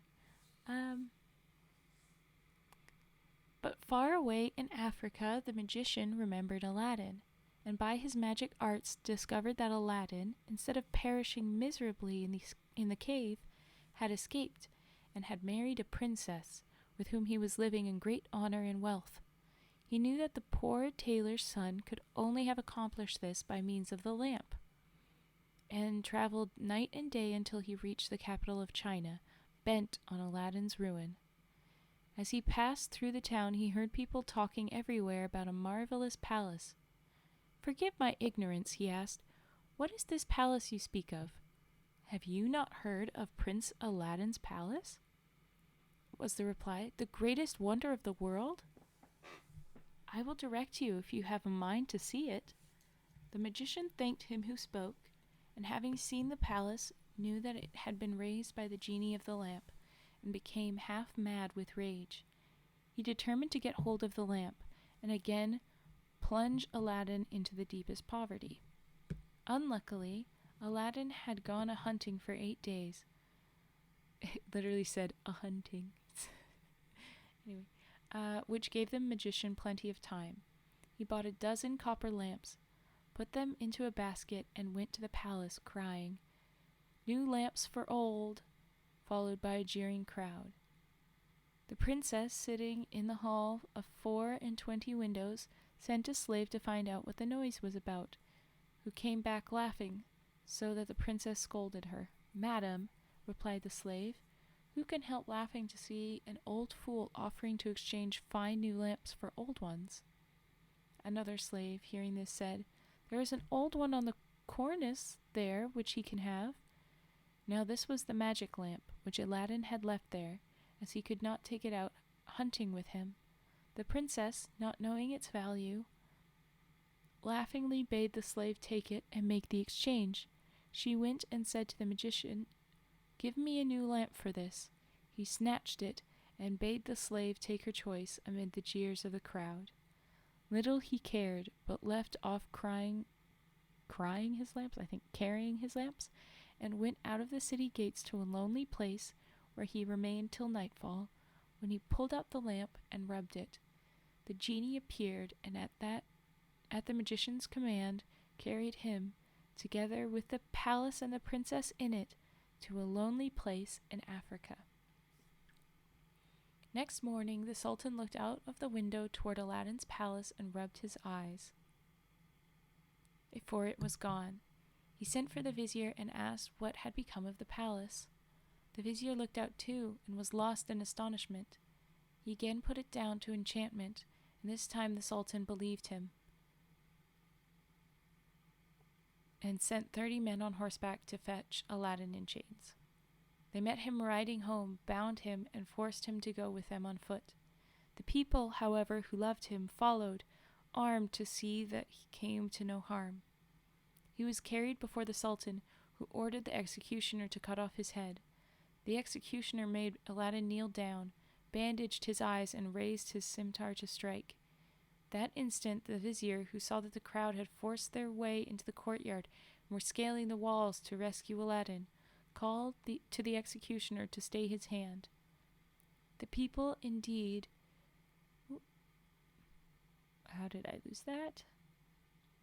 The people indeed looked so threatening that the Sultan gave way and ordered Aladdin to be unbound and pardoned him in the sight of the crowd. Aladdin now begged to know what he had done. "False wretch," said the Sultan, "come thither," and showed him from the window the place where his palace had stood. Aladdin was so amazed that he could not say a word. "Where is my palace and my daughter?" demanded the Sultan. "For the first I am not so deeply concerned, but my daughter I must have, and you must find her or lose your head." Aladdin begged for 40 days in which to find her, promising, if he failed, to return and suffer death at the Sultan's pleasure. His second prayer was granted, and he went forth sadly from the Sultan's presence. For 3 days he wandered about like a madman, asking everyone what had become of his palace, but they only laughed and pitied him. He came to the banks of a river and knelt down to say his prayers before throwing himself in. In so doing, he rubbed the magic ring he still wore. The genie he had seen in the cave appeared and asked his will. "Save my life, genie," said Aladdin. "Bring my palace back." "That is not in my power," said the genie. "I am only the slave of the ring. You must ask him of the lamp." "Even so," said Aladdin, "but thou canst take me to the palace, set me down under my dear wife's window." He at once found himself in Africa, under the window of the princess, and fell asleep out of sheer weariness. He was awakened by the singing of birds. And his heart was lighter. He saw plainly that all his misfortunes were owing to the loss of the lamp, and vainly wondered who had robbed him of it. That morning the princess rose earlier than she had done since before she had been carried into Africa by the magician, whose company she was forced to endure once a day. She, however, treated him so harshly that he dared not live there altogether. As she was dressing, one of her women looked out and saw Aladdin. The princess ran and opened the window, and at the noise she made, Aladdin looked up. She called to him to come to her, and great was the joy of these lovers at seeing each other again. After he had kissed her, Aladdin said, "I beg of you, princess, in God's name, before we speak of anything else, for your own sake and mine, tell me what has become of an old lamp I left on the cornice in the hall of 24 windows when I went a-hunting." "Alas," she said, "I am the innocent cause of our sorrows, and told him the exchange of the lamp. "Now I know," cried Aladdin, "that we have to thank the African magician for this. Where is the lamp?" "He carries it about with him," said the princess. "I know, for he pulled it out of his breast to show me. He wishes me to break my faith with you and marry him, saying that you were beheaded by my father's command. He's forever speaking ill of you, but I only reply by my tears. If I persist, I doubt but not he will use violence." Aladdin comforted her and left her for a while. He changed clothes with the first person he met in the town, and having bought a certain powder, returned to the princess, who let him in by a little side door. "Put on your most beautiful dress," he said to her, "and receive the magician with smiles, leading him to believe that you have forgotten me. Invite him to sup with you, and say you wish to taste the wine of his country. He will go for some, and while he is gone, I will tell you what to do." She listened carefully to Aladdin, and when he left she arrayed herself gaily for the first time since she left China. She put on a girdle and headdress of diamonds, and seeing in a glass that she was more beautiful than ever, received the magician, saying, to his great amazement, "I have made up my mind that Aladdin is dead, and that all my tears will not bring him back to me. So I am resolved to mourn no more, and will have therefore invited you to sup with me. But I am tired of the wines of China, and would like to fain taste those of Africa." The magician flew to his cellar, and the princess put the powder Aladdin had given her in her cup. When he returned, she asked him to drink her health in the wine of Africa, handing him her cup in exchange for his, as a sign she was reconciled to him. Before drinking, the magician made her a speech in praise of her beauty, but the princess cut him short, saying, "Let us drink first, and you shall say what you will afterwards." She set her cup to her lips and kept it there while the magician drained his to the dregs and fell back lifeless. The princess then opened the door to Aladdin and flung her arms round his neck, but Aladdin put her away, bidding her leave him, as he had more to do. He then went to the dead magician, took the lamp out of his vest, and bade the genie carry the palace and all in it back to China. This was done, and the princess in her chamber only felt 2 little shocks, and little thought she was at home again. The Sultan, who was sitting in his closet mourning for his lost daughter, happened to look up. Oh my gosh, my avatar is flying everywhere for no reason. Sultan, sitting in his closet mourning for his lost daughter, happened to look up. Yeah, exactly, Cage Nightwind. And rubbed his eyes, for there stood the palace as before.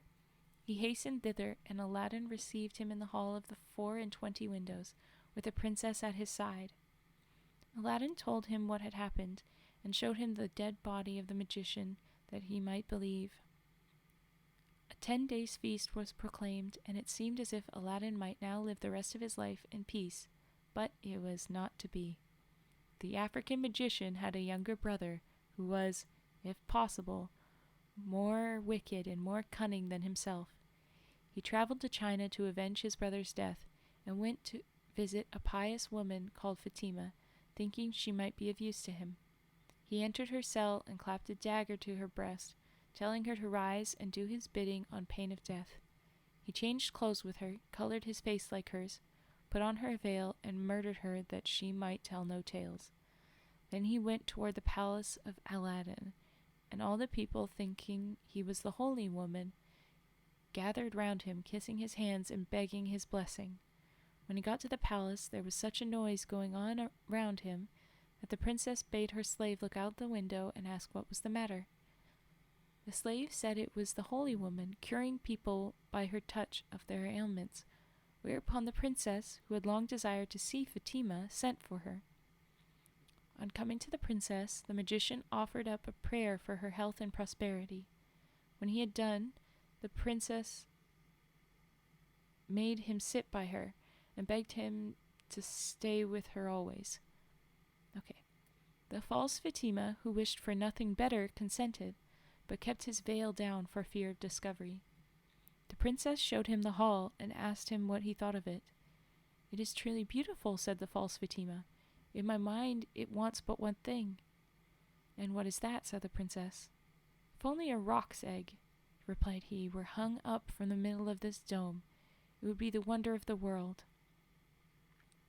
After the princess could think of nothing but the roc's egg, rock, R-O-C, I don't actually know what that is yet, and when Aladdin returned from hunting, he found her in very ill humor.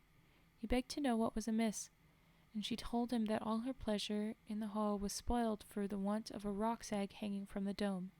"That is all," replied Aladdin, "then you shall be happy." He left her and rubbed the lamp, and when the genie appeared, commanded him to bring a roc's egg. The genie gave such a loud and terrible shriek that the hall shook. "Wretch," he cried, "is it not enough that I have done everything for you, but you must command me to bring my master and hang him up in the midst of this dome? You and your wife and your palace deserve to be burnt to ashes, but that this request does not come from you, but from the brother of the African magician whom you destroyed.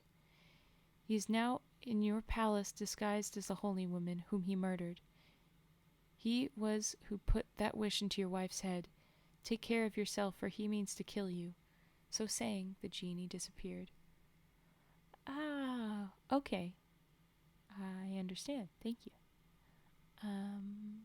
He says, "Go," and then he disappears. Aladdin went back to the princess, saying his head ached and requesting that the holy Fatima should be fetched to lay her hands on it. But when the magician came near, Aladdin, seizing his dagger, pierced him to the heart. "What have you done?" called the princess. "You have killed the holy woman."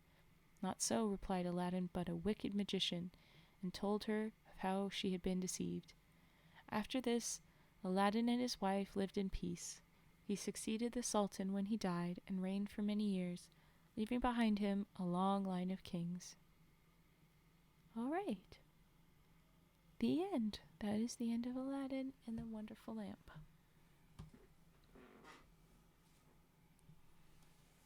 I will have to look into reading about a rock.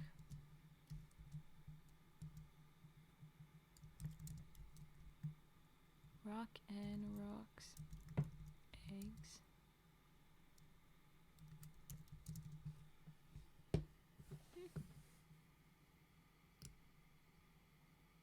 I will look into that.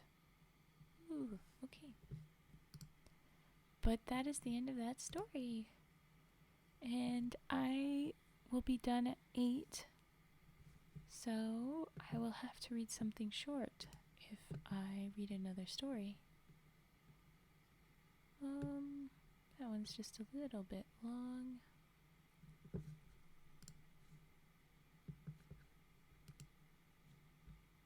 Oh, that one would be plenty. Alright. I think the next story and the last story will be Why the Sea is Salt. But if there's any other requests for triggers or to chat, this is the time.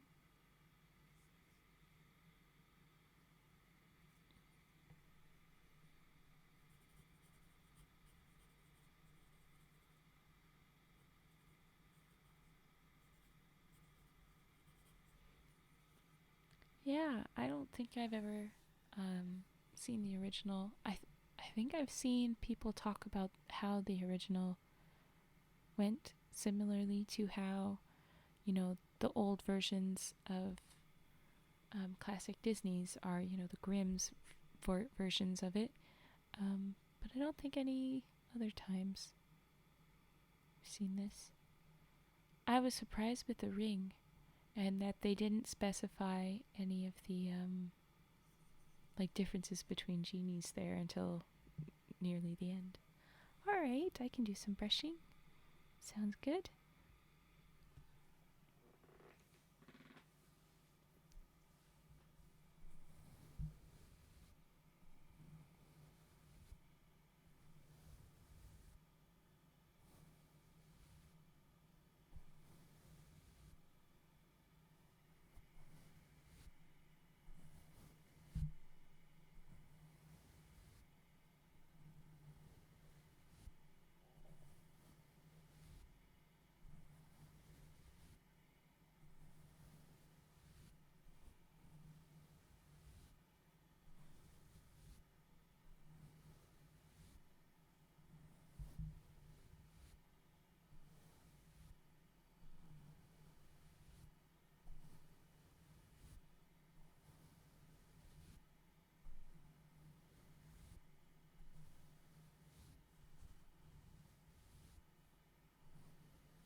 Alright, there was some brushing. Okay. And now we have Why the Sea is Salt for the last story. It's just a little one, and then I can chat and wrap up for this first stream, but I will be back in a couple of hours for another stream. Once upon a time, long, long ago, there were two brothers, the one rich and the other poor. When Christmas Eve came, the poor one had not a bite in the house, either of meat or bread. So he went to his brother and begged him, in God's name, to give him something for Christmas Day. It was by no means the first time that the brother had been forced to give something to him, and he was not better pleased at being asked now than he generally was. Hello. I'm good. How are you? Joko291.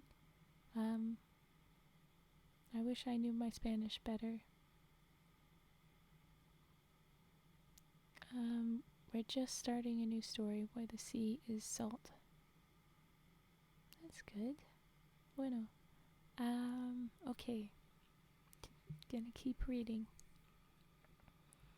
If you will do what I ask you, you shall have a whole ham, says he. The poor one immediately thanked him and promised this. Well, here is the ham, and now you must go straight to Dead Man's Hall, said the rich brother, throwing the ham to him. Well, I will do what I had promised, said the other, and he took the ham and set off. He went on and on for the livelong day, and at nightfall he came to a place where there was a bright light. I have no doubt that this is the place, said the man with the ham. An old man with a long white beard was standing in the outhouse chopping Yule logs. Good evening, said the man with the ham. Good evening to you. Where are you going at this late hour? Said the man. I am going to Dead Man's Hall, if only I am on the right track, answered the poor man. Oh, yes, you are right enough, for it is here, said the old man. When you get inside, they will all want to buy your ham, for they don't get much meat to eat there. But you must not sell it unless you get the hand mill, which stands behind the door for it. When you come out again, I will teach you how to stop the hand mill, which is useful for almost everything. So the man with the ham thanked the other for his good advice and rapped at the door. When he got in, everything happened just as the old man had said it would. All the people, great and small, came round him like ants on an ant-hill, and each tried to outbid the other for the ham. By rights, my old woman and I ought to have it for our Christmas dinner, but since you have set your hearts upon it, I must just have it up to you, said the man. But if I sell it, I will have the hand mill which is standing there behind the door. At first they would not hear to this, and haggled and bargained with the man, but he stuck to what he had said, and the people were forced to give him the hand mill. When the man came out again to the yard, he asked the old woodcutter how he was to stop the hand mill. And when he had learned that, he thanked him and set off home with all the speed he could. But he did not get there until after the clock had struck 12 on Christmas Eve. Where in the world have you been? Said the old woman. Here I have sat waiting hour after hour, and have not even 2 sticks to lay across each other under the Christmas porridge pot. Oh, I could not come home before. I had something of importance to see about, and a long way to go, too. But now you shall just see, said the man. And then he set the hand mill on the table, and bade it first grind light, then a tablecloth, and then meat and beer and everything else that was good for a Christmas Eve's supper, and the mill ground all that he ordered. Bless me, said the old woman, as one thing after another appeared, and she wanted to know where her husband had got the mill from, but he would not tell her that. Never mind where I got it. You can see that it is a good one. And the water that it turns will never freeze, said the man. So he ground meat and drink and all kinds of good things, to last all Christmas tide, and on the third day he invited all his friends to come to a feast. Now when the brother saw all that there was at the banquet and in the house, he was both vexed and angry, for he grudged everything his brother had. On Christmas Eve he was so poor that he came to me and begged for a trifle for God's sake, and now he gives a feast as if he were both a count and a king, thought he. But for heaven's sake, tell me where you got your riches from, said he to his brother. From behind the door, said he who owned the mill, for he did not choose to satisfy his brother at that point, but later in the evening, when he had taken a drop too much, he could not refrain from telling how he had come by the handmill. There you see what has brought me all my wealth, said he, and brought out the mill, and made it grind first one thing and then another. Then when the brother saw that, he insisted on having the mill, and after a great deal of persuasion got it. He had to give $300 for it, and the poor brother was to keep it till the haymaking was over, for he thought, if I keep it as long as that, I can make it grind meat and drink that will last many a year. During that time, you may imagine that the mill did not grow rusty, and when hay harvest came, the rich brother got it, but the other had taken good care not to teach him how to stop it. It was evening when the rich man got the mill home, and in the morning he made the old woman go out and spread the hay after the mowers, and he would attend to the house himself that day, he said. So, when dinner time drew near, he set the mill on the kitchen table and said, Grind herrings and milk pottage, and do it both quickly and well. So the mill began to grind herrings and milk pottage, and first all the dishes and tubs were filled, and then it came out all over the kitchen floor. The man twisted and turned it, and did all he could to make the mill stop, but howsoever he turned it and screwed it, the mill went on grinding, and in a short time the pottage rose so high that the man was like to be drowned, so he threw open the parlor door. But it was not long before the mill had ground the parlor full too, and it was with difficulty and danger that the man could go through the stream of pottage and get hold of the door latch. When he got the door open, he did not stay long in the room, but ran out, and the herrings and pottage came after him, and he streamed out over both farm and field. Now the old woman who was out spreading the hay began to think dinner was long in coming, and said to the women and the mowers, Though the master does not call us home, we may as well go. It may be that he finds he is not good at making pottage, and I should do well to help him. So they began to straggle homeward, but when they had got a little way up the hill, they met the herrings and pottage and bread, and all pouring forth and winding about one over the other, and the man himself in front of the flood. Would to heaven that each of you had 100 stomachs. Take care that you are not drowned in the pottage, he cried, as he went by them, as if mischief were at his heels, down to where his brother dwelt. Then he begged him, for God's sake, to take the mill back again, and that in that instant, for if it grind 1 hour more, the whole district will be destroyed by herrings and pottage. But the brother would not take it until the other paid him $300, and that he was obliged to do. Now the poor brother had both the money and the mill again, so it was not long before he had a farmhouse much finer than that in which his brother lived. But the mill ground him so much money that he covered it with plates of gold, and the farmhouse lay close by the seashore, so it shone and glittered far out to sea.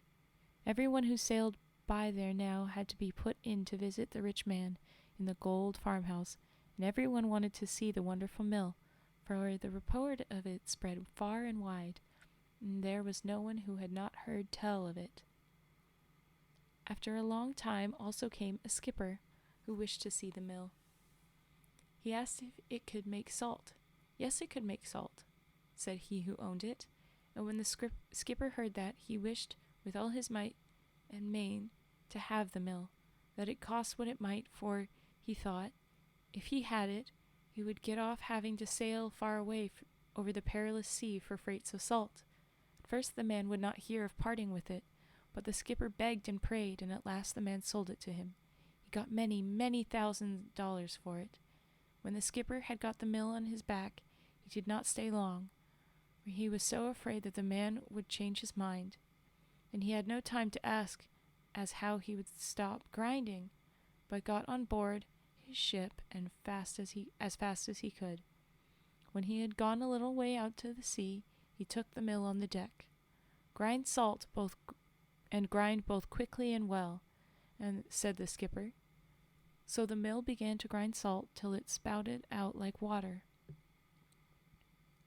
And when the skipper had got the ship filled, he wanted to stop the mill, but whichsoever way he turned it, and howsoever much he tried, it went on grinding, and the heap of salt grew higher and higher, until at last the ship sank. There lies the mill at the bottom of the sea, and still day by day it grinds on, and that is why the sea is salt. The end. So I guess we have salt water because there's a magical mill that no one bothered to ask how to stop. Fun.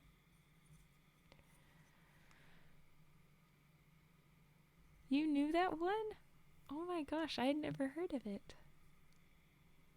It's so funny. But I would believe you would fall for it. I would believe you would believe it.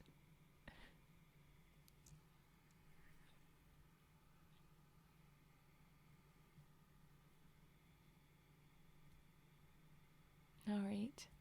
I am going to wrap up my stream, and I will be back later on.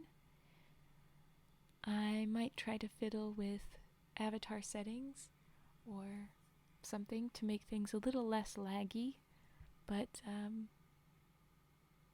at least it's here. At least I finally have my avatar up so that you guys can see me, and soon I'll have my antlers on the avatar so you can see properly.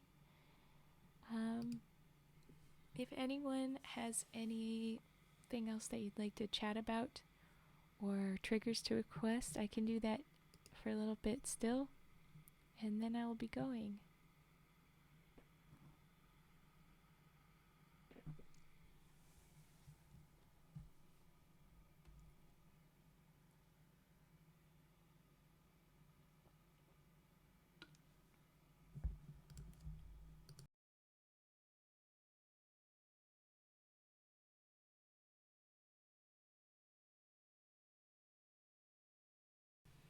Well, if all you have to say is frogs, all you have to say is frogs, oh my goodness, then I will go. Thank you all for being here. Thank you very much, Death Noah, for getting everyone those subscriptions. Very nice of you, thank you. And I will read more tonight. Alright. Bye-bye.